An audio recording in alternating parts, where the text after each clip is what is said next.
rapidement se mettre en relation avec une bonne équipe qui va l'aider après dans la cicatrisation, c'est-à-dire des kinés, des socio-esthéticiennes qui vont pouvoir l'aider aussi au massage de sa cicatrice, de faire vraiment des soins, d'apprendre à toucher sa cicatrice, de la rendre la plus belle possible pour qu'on puisse derrière faire un très beau tatouage. Et pour cela, il faudra se mettre dans les mains d'une personne formée.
Des hommes qui n'en ont plus.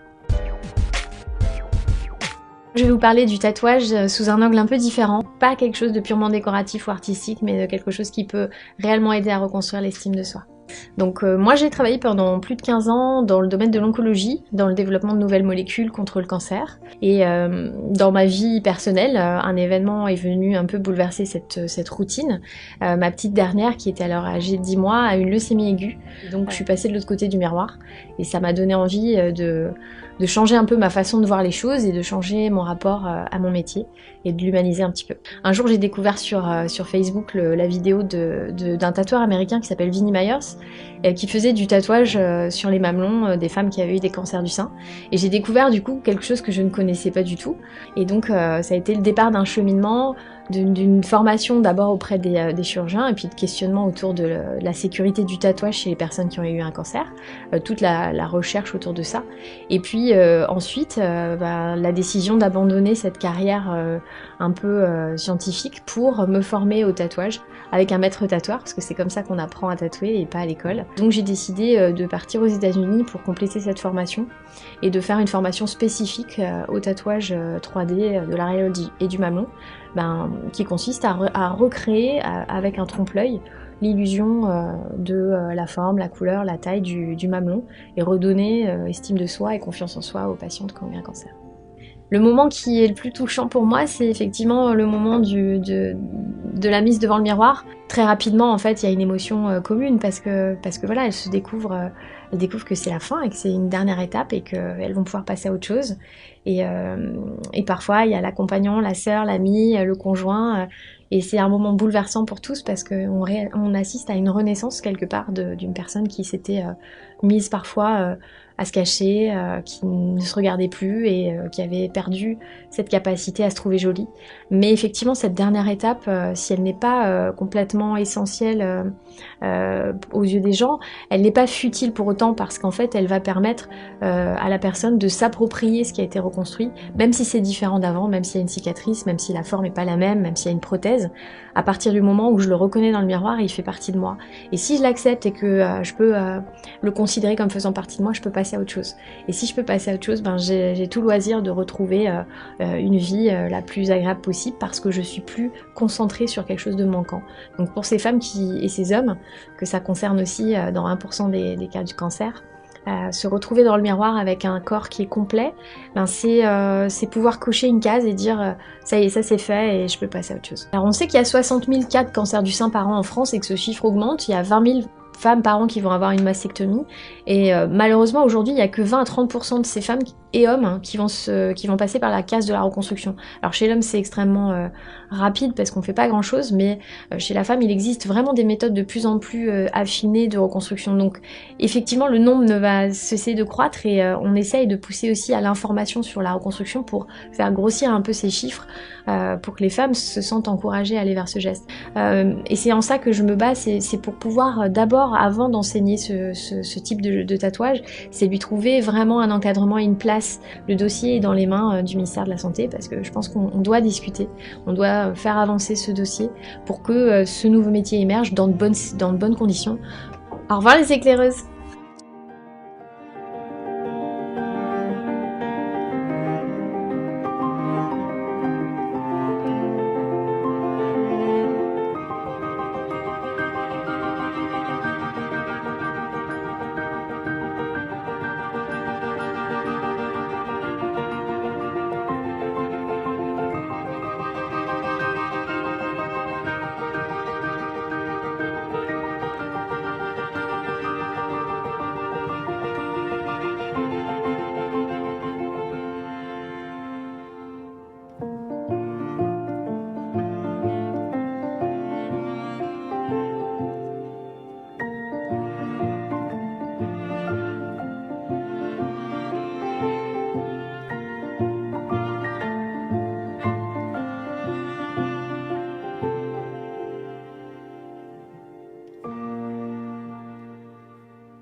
Premier salon de tatouage complètement dédié à la reconstruction après un cancer du sein, le Téton Tattoo Shop. Ouais, bah ça nous ramène presque 3 ans en arrière, donc j'ai pris l'eau. Hein. C'est toujours sympa de se voir après.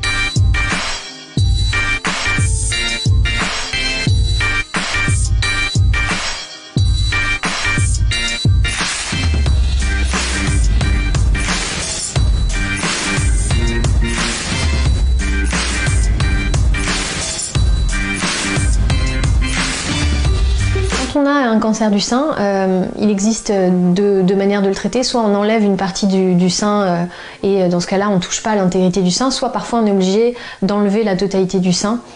Et dans ce cas-là, il faut reconstruire le sein et son volume. Et en ce qui concerne le mamelon, il y a plusieurs méthodes qui sont soit chirurgicales, où on va prendre un petit lambeau de la peau sur le sein qu'on va pincer et qu'on va pouvoir suturer pour donner l'illusion d'un petit mamelon. Ou alors on peut aussi prendre un petit bout du mamelon de l'autre côté et le mettre sur le sein. On peut aussi utiliser des greffes. Donc l'idée du tatoueur américain Vinnie Myers qui exerce à Baltimore, c'était de remplacer cette technique soit chirurgicale, soit de tatouage médical par une technique définitive et qui vient vraiment de l'artistique. Donc on recrée, avec le tatouage 3D, on recrée l'illusion du volume, de la forme, du relief, du mamelon. Entre Corinne. Bonjour. Bonjour à toi. Installe-toi, tu connais la maison. Merci. Bon, ma Corinne, aujourd'hui on se revoit pour parler de ton futur projet de tatouage sur cicatrice, mais moi avant je voulais savoir comment ça s'était passé pour toi depuis que je t'ai tatoué l'an dernier au mondial du tatouage. Ah ben génial, ça fait 1 an, c'est vrai que ça fait 1 an maintenant. Hein. Ce que ça m'a apporté déjà, c'est le fait de pouvoir me regarder. Parce qu'avec la maladie, je me regardais plus, je me supportais plus dans la glace, donc j'avais plus de miroir, je passais Je me cachais tout le temps, j'étais entièrement toujours habillée de la tête aux pieds, je voulais pas me voir, j'existais plus en fait, j'étais devenue l'ombre de moi-même. Et ces tatouages m'ont redonné envie de me redécouvrir et de me remontrer. Et ça m'a redonné ma féminité que j'avais perdue en fait. Donc aujourd'hui c'est devenu un peu plus considéré.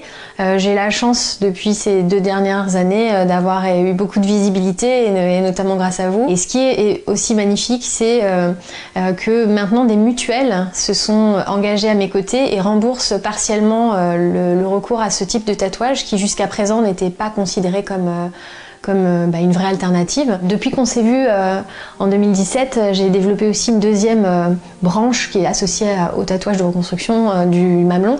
Je suis allée aux États-Unis à nouveau me former au tatouage du tatouage plutôt artistique sur les cicatrices. Les femmes et les hommes qui ont subi des cancers sont de plus en plus enclins à accepter que le tatouage peut être une alternative plutôt qu'une reprise chirurgicale ou des choses plus difficiles et plus lourdes. Moi je me sens responsable de chaque tatouage que je fais et si je dis non, c'est en toute connaissance de cause parce qu'il faut savoir dire non aussi dans certaines indications qui découlent de la chirurgie. Donc connaître ce qui est une belle reconstruction, une bonne reconstruction, c'est pouvoir orienter la personne.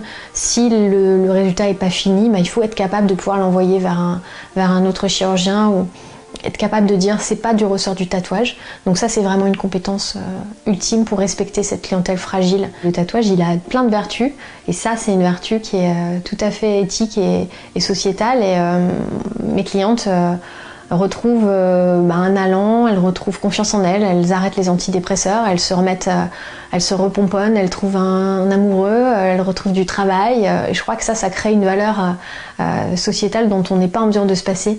Il y a une vraie valeur de l'après-cancer, il faut la cultiver et il faut que les gens aillent chercher ce qu'il y a de beau en eux pour pouvoir à nouveau tourner la page en toute conscience et en beauté.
Je m'appelle Alexia Cassard, j'ai 43 ans et je suis tatoueuse de tétons. Avant d'être tatoueuse, j'étais chercheur.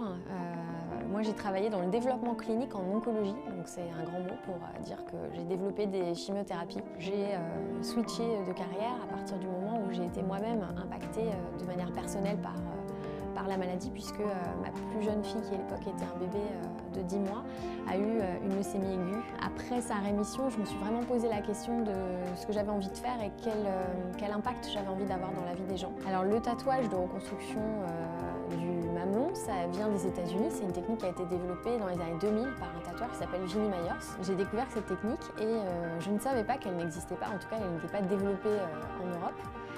Et donc elle n'était pas enseignée et elle ne l'est toujours pas, on n'enseigne pas cette technique parce qu'elle prend du temps en fait. Il y a beaucoup de paramètres à connaître, elle dérive du tatouage artistique, mais il y a encore beaucoup d'autres choses qu'elle recoupe, qu'il faut vraiment placer de manière très instinctive et très expérimentée.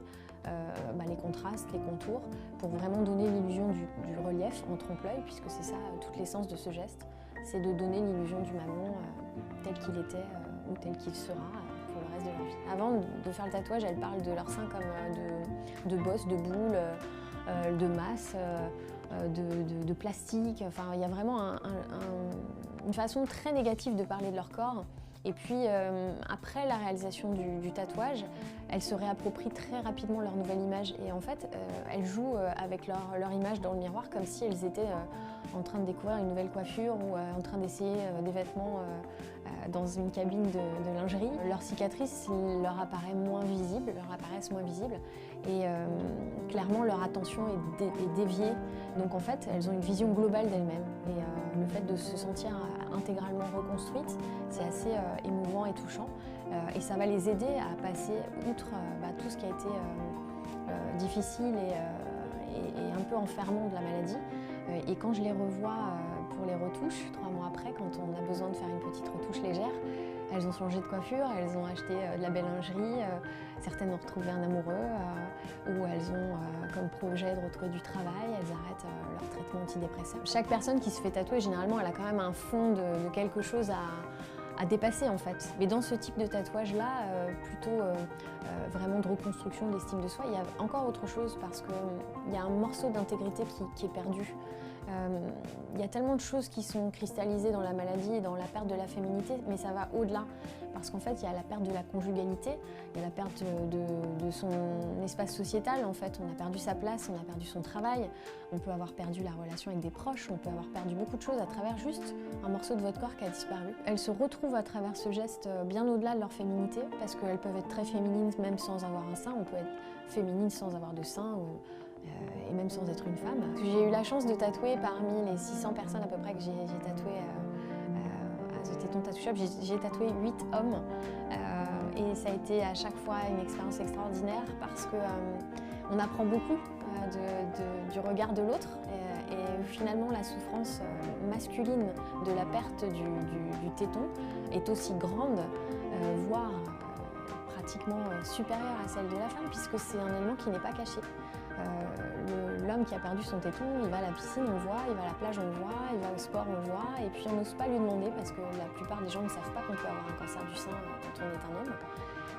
Et ça concerne quand même 1% des cas de cancer du sein. Toutes les histoires sont touchantes parce qu'elles sont toujours le nid d'une difficulté et puis d'une résilience qui se met en place. Mais c'est souvent la lourdeur des traitements qui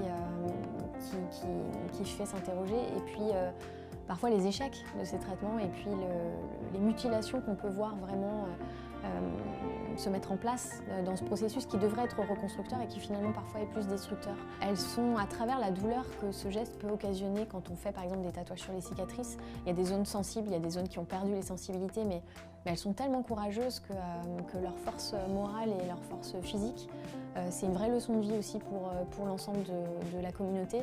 Et ce qui est important, c'est de comprendre que ces gens, ils ont leur place après la maladie et qu'effectivement, ils ont des richesses qu'on ne soupçonne même pas. Je pense qu'on a tous à apprendre de ces personnes qui vont traverser le pire parce qu'elles ont conscience que le meilleur est devant elles et elles ont un rayonnement qui est une belle leçon pour beaucoup d'entre nous.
octobre pour parler de prévention et pour vous rappeler qu'il faut aussi s'auto-palper. Les gestes sont simples et vous pouvez les trouver sur de nombreux sites et c'est important de se dépister en temps et en heure, de suivre les recommandations et puis bien sûr d'aller voir son médecin à tout moment. Très important donc de se faire dépister parce qu'en France, Arnaud, tous les ans on détecte environ 58 500 cas de cancer. En Côte d'Or en 2019, c'est seulement 56% des femmes qui se sont fait dépister, c'est trop peu.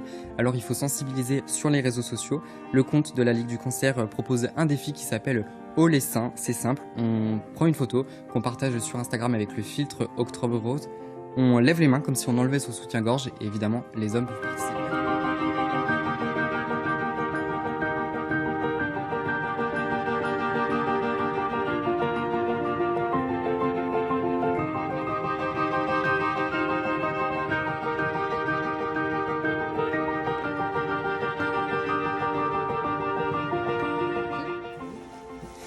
Allez.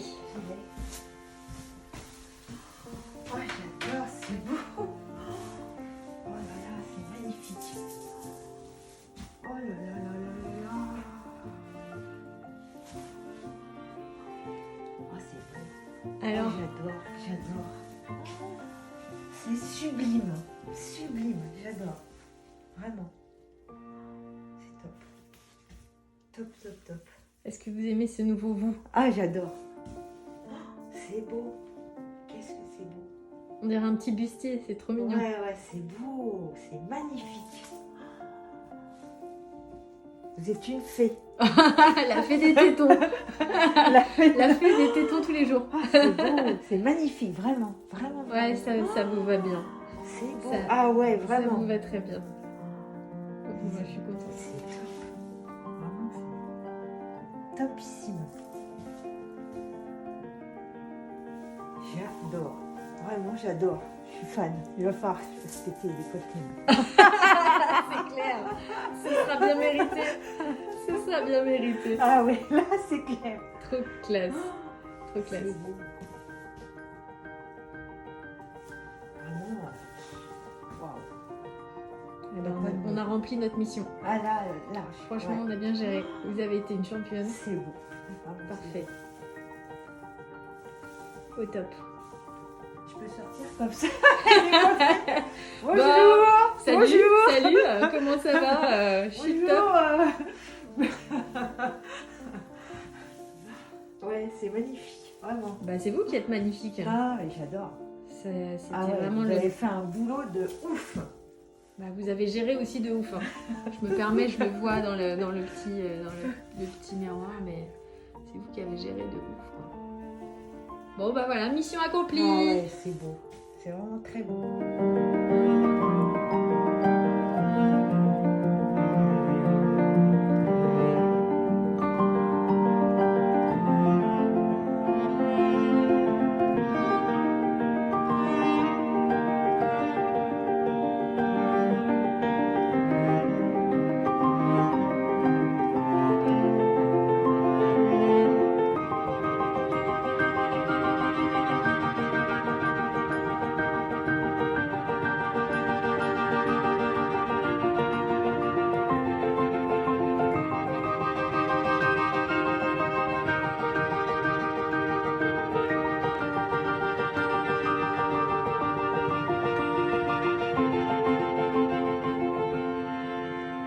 Sunshine on my Sunday best. Every day could be a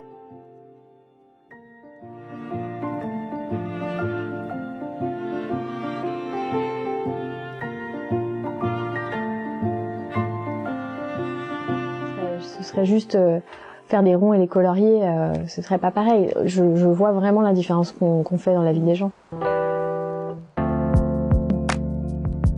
Je m'appelle Alexia Cassard, je suis tatoueuse de tétons. J'ai ouvert en septembre 2017 le premier salon de tatouage complètement destiné à reconstruire les gens après un cancer du sein qui s'appelle The Téton Tattoo Shop. Avant cela, j'étais biologiste pendant un peu plus de 15 ans et j'ai travaillé dans le développement de molécules contre le cancer. C'est quand le cancer est arrivé dans ma vie personnelle, puisqu'il a touché ma plus jeune fille, que j'ai décidé d'avoir une activité plus en raccord avec ce qu'on peut faire pour aider les gens de manière plus directe et moins anonyme. Donc j'ai découvert le métier de Vinnie Myers, qui est un tatoueur américain, et ça m'a donné l'envie de suivre sa trace aujourd'hui. C'est une alternative qui va être définitive et qui nécessite donc des compétences artistiques premièrement, et puis aussi beaucoup de technicité pour pouvoir tatouer sur des peaux qui sont fragilisées par les interventions chirurgicales, la radiothérapie. Plusieurs années peuvent s'écouler entre le moment où on a fait l'ablation du sein et on le reconstruit.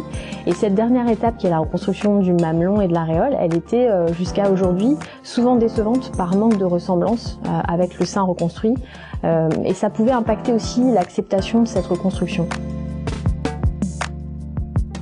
Le soutien que m'apporte aujourd'hui Groupama, c'est important pour aussi soulager ces personnes qui sont souvent en situation de précarité. Donc on a un rôle sociétal commun d'aider ces personnes qui ne peuvent pas forcément financer ce geste, parce qu'aujourd'hui c'est pas un geste médical, c'est vraiment un geste artistique.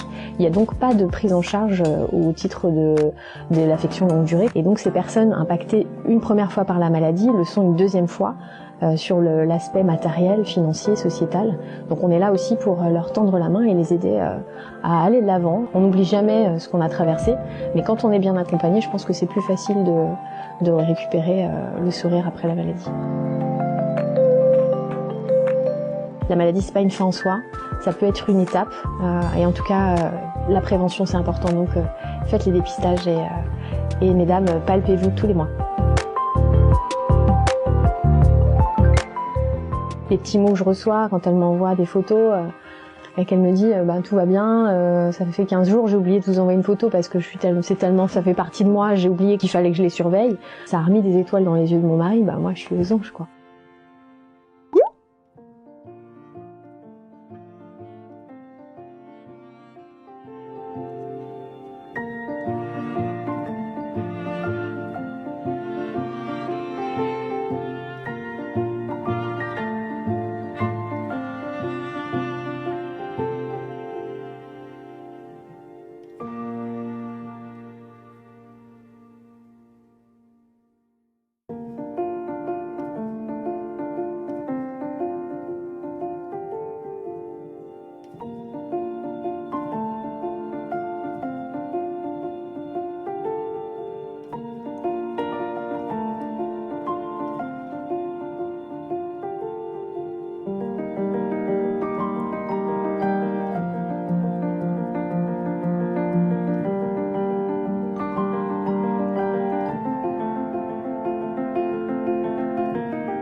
ça y est, c'est la fin. Ah, j'aime trop, c'est trop stylé. J'adore. Merci, merci, merci. Mais de rien. Je suis trop contente. Je me reconnais pas. Bah oui, mais c'est vous. C'est la version 2.0. C'est la version 2.0 que j'ai choisie. Ouais. C'est trop bien. C'est le millésime cornichon. Cornichon 2020. Ouais. Pour la seule chose de sympa de cette Positif année. en 2020. Voilà. Le cornichon. C'est clair. J'adore. Je suis trop fan. Je suis archi fan. Bon, pas de regret. Ah non, carrément pas même. Non, je suis trop contente. J'y crois pas que j'ai 200 pareils. Alors pareil, ouais, Pareil, mais plus stylé d'un côté. Ouais, c'est vrai. Attendez, il faut quand même qu'on voit le gros style. C'est calme, quoi. J'adore. Ouais, franchement. Je C'est suis trop beau. tellement contente de mon choix. Mais c'était le meilleur choix. Ah, je suis trop contente. C'est au top. Trop contente. Yes.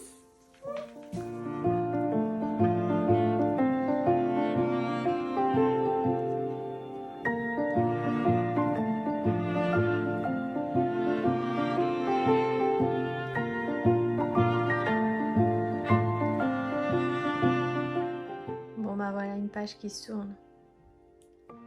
Bye bye, c'est ton tattoo shop.